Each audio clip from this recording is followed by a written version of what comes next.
But one of the things that is actually a central thing about entrepreneurship is thinking about competition. Ideally, you have no competition. I actually prefer to invest in things and to do things where there, in fact, isn't anybody who is really, truly competition, because it gives you the freedom, if you're right about your 2 or 3, maybe 1 hypotheses to make the thing go, to expand and take the territory and set up your, like, this is my market before competition starts. Now, second best is slothful, decadent, stupid competition, right?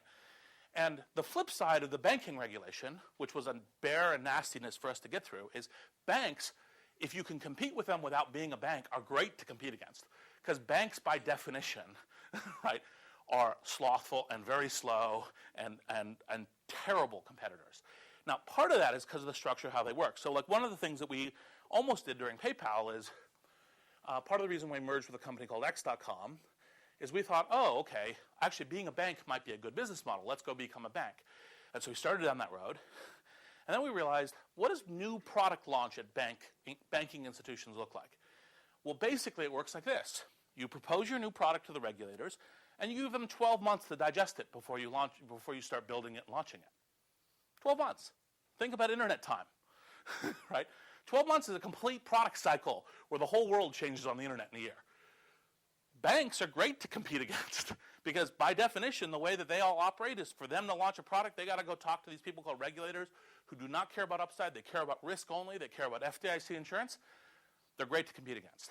So when you're looking about where to innovate, innovating either against no competitors, that's good, or against bad competitors, right?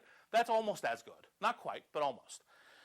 Now, if you're going up against an aggressive smart competitor who is already in the market, you've either got to be really sure about what you're doing or kind of foolhardy or don't really care if it all blows up.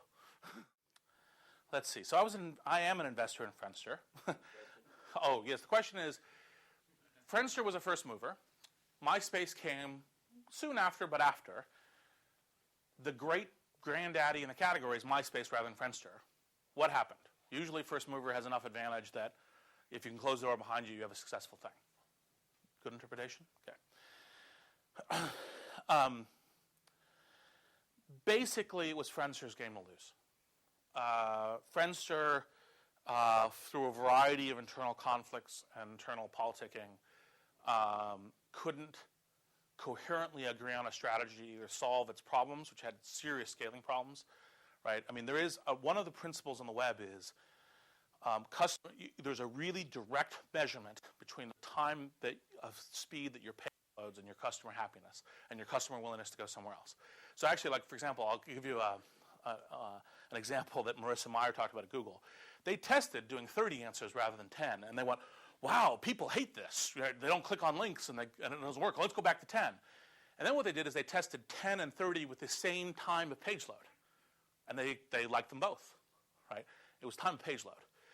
Friendster was getting up to, when on its peak times when it wasn't down, up to page load times of minutes.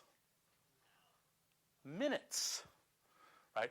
And it says how strong that first mover advantage was, that it kept growing and people kept using it, despite the fact that when you came in during a peak time, load page, go get a cup of coffee, come back, right? And so, one of the sad things is if Friendster had been able to both deal with its technical problems and then start addressing markets, there wouldn't have been room, I don't think, in my view, for MySpace, even Facebook, which I'm also invested in and so forth, because they would have been able to take that first mover advantage and do it.